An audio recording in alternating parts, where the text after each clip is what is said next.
Good evening. Another controversy over the FC Cincinnati Stadium could mean a long-standing West End business takes its jobs out of the city and across the river to Kentucky. And Paula, it's the latest outbreak of stadium wars, or at least a war over city money. Jeff Hirsch joins us live from the future stadium location in the West End. Jeff, good evening. Good evening, and you know, this thing is just never easy, is it? By now, I think we all know that FC Cincinnati is going to build a $200 million privately financed stadium on the land behind me. There will be some public money for infrastructure, but the soccer club needs parking, and that's where this latest flap comes in. Tri-State Wholesale Building Supply makes windows. They've been at it in the West End for more than 4 decades, right across from the FC Cincinnati Stadium is supposed to go. FCC plans to buy the building and replace it with a parking garage. And to keep Tri-State's 25 jobs in Cincinnati, the city plans to sell the company this vacant lot a few miles away in Lower Price Hill for $1 and give $1 million in tax abatements.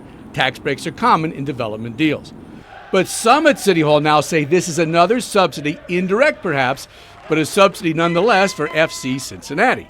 The challenge that at least I'm having is that the city, though I didn't support this, gave FC $35 million for this stadium.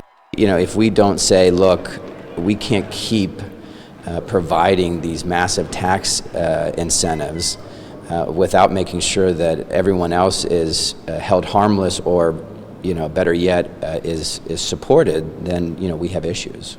But FC Cincinnati could still buy the Tri-State building anyway, and if the city does not help with relocation over here, the company could take its jobs to Kentucky. Do you think this is just symbolism over the stadium rather than this particular company? I think so. It's another way to say I'm against the stadium. You know, we made that decision, and we ought to make thoughtful decisions that are consistent with what we decided.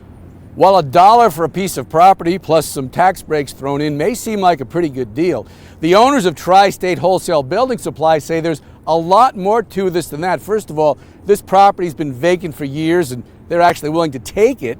Not only that, they say it's going to cost them at least $750,000 to make this property usable. They've got to clean it up, there's remediation, they got to put some piers in to make it stable. It's not so cheap. Company officials would not go on camera, but we have obtained a scathing email sent to City Council saying we had not really considered building elsewhere. Now they may want to reconsider. And of course, there is a twist. City Council is supposed to vote tomorrow on the package that would help provide the funding to move Tri-State Wholesale Building Supplies over to Lower Price Hill. Now, if the stadium votes in the past were to happen like you expect them to happen tomorrow, it would pass 5-4. But Vice Mayor Christopher Smitherman's brother has a construction company, and that construction company was announced by FC Cincinnati as the company that's going to work with them on the stadium project. This could be a conflict of interest for Vice Mayor Smitherman to vote on this proposal because his brother is involved with FC Cincinnati. The vice mayor is waiting for a legal opinion on that. And if he cannot vote due to conflict of interest, and if the past is a prologue, it's a 4-4 tie. At City Hall, you lose on a tie. This deal goes down the drain, and who knows what happens next. We'll have to see tomorrow.